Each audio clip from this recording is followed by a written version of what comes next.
بسم اللہ الرحمن الرحیم وقاتلوا فی سبیل اللہ الذین،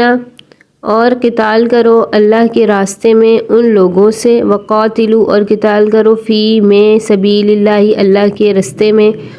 الذین ان لوگوں سے، یقاتلونکم جو تم سے قتال کریں، یقاتلونکم کم تم سے، یقاتلون قتال کریں، ولا تعتدوا اور زیادتی نہ کرو، حد سے تجاوز نہ کرو، حد سے آگے نہ بڑھو، ان اللہ بے شک اللہ تعالیٰ لا یحب المعتدین نہیں محبت کرتا، نہیں پسند فرماتا اللہ تعالیٰ معتدین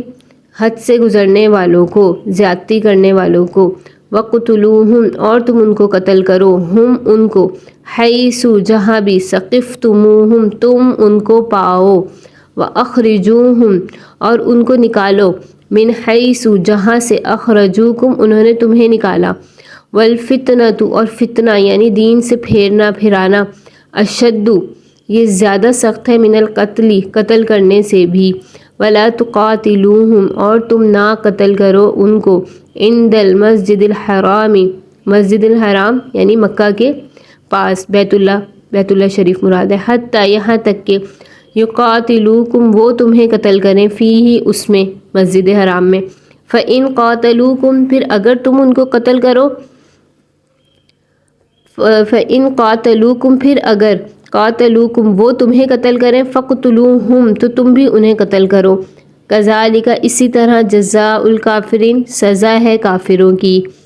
فإن انتہوا پھر اگر باز آ جائیں، فإن اللہ تو بے شک اللہ تعالیٰ غفور الرحیم مغفرت کرنے والے رحم کرنے والے ہیں، وقاتلوہم اور ان کو قتل کرتے رہو، حتیٰ یہاں تک کہ لا تکون فتنۃ کوئی فتنہ باقی نہ رہے، ویکون الدین اور ہو جائے دین،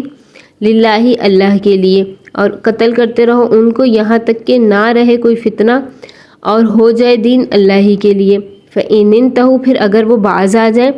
رک جائیں، فلا عدوان تو پھر کوئی دشمنی نہیں ہے، الا علی الظالمین سوائے ظالموں پر، ان کے ساتھ دشمنی ہے جو ابھی بھی ظالم ہیں۔ اللہ تعالیٰ ان آیات میں جو ہے قتال کا حکم فرما رہے ہیں، اللہ تعالیٰ ان آیات میں جہاد کے بارے میں فرما رہے ہیں، اللہ تعالیٰ فرما رہے ہیں حرم مکہ اور اشہر حرم میں قتال کا حکم، یعنی مکہ، حرم مکہ، مکہ کی جگہ، مکہ کی حدود، پورا مکہ مراد ہے اس سے، اور اشہر حرم سے مراد ہے، آگے بھی آئے گا اگلی آیت میں، اشہر حرم سے مراد ہے حرمت والے مہینے، اللہ تعالیٰ حرمت والے جو مہینے ہیں وہ 4 ہیں، ذی القعدہ، ذی الحجہ، محرم اور رجب، ان 4 مہینوں میں قتل کرنا حرام ہے، اور اللہ تعالیٰ ان 4 مہینوں کی حرمت کے بارے میں فرما رہے ہیں، اور اللہ تعالیٰ حرم کی یعنی بیت اللہ کی حرمت کے بارے میں جو ہے وہ فرما رہے ہیں کہ قتال کرنا منع ہے۔ دیکھیں یہاں اللہ تعالیٰ نے فرمایا اور قتل کرو اللہ کے راستے میں، قتال کرو یعنی لڑو جب وہ تمہارے ساتھ لڑے، اور تم حد سے نہ بڑھو، اللہ حد سے بڑھنے والوں کو پسند نہیں کرتا، اور ان سے قتال کرتے رہو جہاں بھی ان کو پاؤ، اور ان کو نکالو جیسے انہوں نے تمہیں نکالا، اور فتنہ یعنی دین سے پھیرنا، کسی کو پھرانا، یہ تو فتنہ جو ہے زیادہ قتل سے بھی زیادہ سخت ہے، پھر اللہ نے ممانعت کر دی کہ تم مسجد حرام کے پاس جو ہے قتل نہ کرو، لیکن اگر وہ مسجد حرام کے پاس تمہیں قتل کریں تو پھر تم کر سکتے ہو، اور اللہ نے فرمایا کہ اگر وہ تمہارے ساتھ قتال کریں، لڑائی کریں تو تم بھی کرو، کیونکہ یہی کافروں کا بدلہ ہے، اور اگر باز آ جائے، اگر وہ رک جائے تو اللہ مغفرت کرنے والا اور رحم کرنے والا ہے۔ تو حضرت ابراہیم علیہ السلام کے وقت سے مکہ دارالامن تھا، کوئی اپنے دشمن کو بھی مکہ میں پا لیتا تو کچھ نہ کہتا تھا، اور اشہر حرام یعنی ذی القعدہ، ذی الحجہ، محرم اور رجب، یہ 4 مہینے بھی امن کے تھے، ان میں تمام ملک عرب میں لڑائی جو ہے وہ موقوف ہو جاتی تھی یعنی بند ہو جاتی تھی، اور کوئی بھی کسی کو کچھ نہ کہتا تھا، لیکن ذی القعدہ کا جو مہینہ تھا 6 ہجری میں حضرت محمد صلی اللہ علیہ وآلہ وسلم صحابہ کرام رضی اللہ تعالیٰ عنہ کی جماعت کے ہمراہ عمرہ کے ارادے سے مکہ کی زیارت کے لیے تشریف لے گئے۔ جب آپ صلی اللہ علیہ وسلم مکہ کے نزدیک پہنچے تو مشرکین جمع ہو کر لڑنے کو تیار ہو گئے، اور مسلمانوں کو روک دیا وہاں پر عمرہ کرنے سے، اب اس آخر کار اس بات پہ صلح ہوئی کہ اب جو ہیں وہ بغیر زیارت کے ہی بغیر عمرہ کرے واپس چلے جائیں اور اگلے سال آ کر جو ہے وہ عمرہ کر لیں، اور پھر 3 روز اطمینان سے مکہ میں رہیں اور جب اگلے سال آئیں پھر عمرہ کر لیں۔ تو آپ صلی اللہ علیہ وآلہ وسلم ذی القعدہ کی 7 ہجری میں آپ صلی اللہ علیہ وسلم نے مکہ کا قصد فرمایا۔ تو آپ صلی اللہ علیہ وسلم صحابہ کو اور آپ صلی اللہ علیہ وسلم کو بھی یہ اندیشہ تھا کہ اہل مکہ اب بھی جو ہے اپنے وعدے کی خلافی نہ کریں اور جو ہے لڑنے بھڑنے کو تیار نہ ہو جائیں، تو پھر ہم کیا کریں گے؟ تو لڑیں تو پھر شہر مکہ اور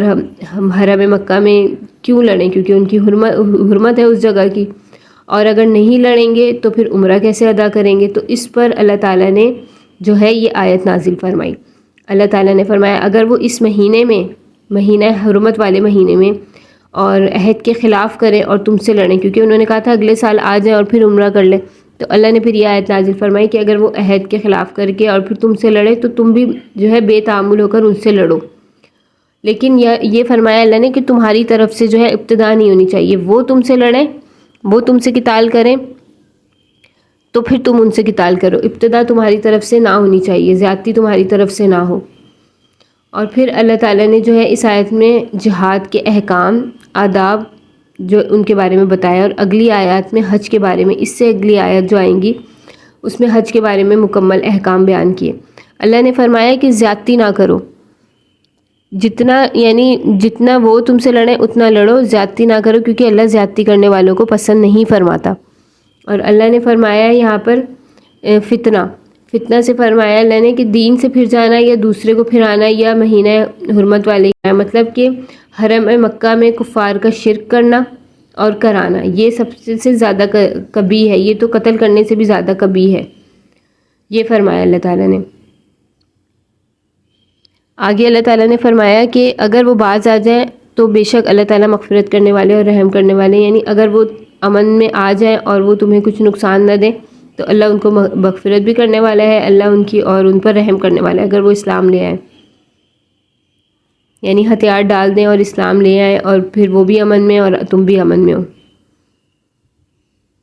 وقاتلوہم، اور ان سے قتال کرتے رہو یہاں تک کہ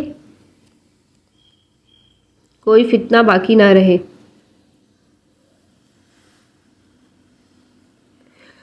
اور ہو جائے دین اللہ ہی کے لیے، پھر اگر وہ باز آ جائیں تو کوئی زیادتی نہیں ہے سوائے ظالموں پر۔ تو اللہ تعالیٰ نے فرمایا یعنی کافروں سے لڑائی صرف اسی واسطے ہے کہ ظلم جو ہے ختم کیا جائے اور کسی کو دین سے جو ہے گمراہ نہ کر سکے، اور خاص اللہ ہی کا حکم جو ہے وہ جاری ہے، اللہ ہی کا حکم جاری رہے گا، اور دین جو ہے وہ صرف اللہ ہی کے لیے ہے۔ تو جب یہ اس سے باز آ جائیں ان پر زیادتی نہ کرو اور تم بھی ان پر جو ہے وہاں زیادتی نہ کرو، لیکن اگر یہ زیادتی کریں تو پھر تم بھی ان کو جو ہے شوق سے قتل کرو۔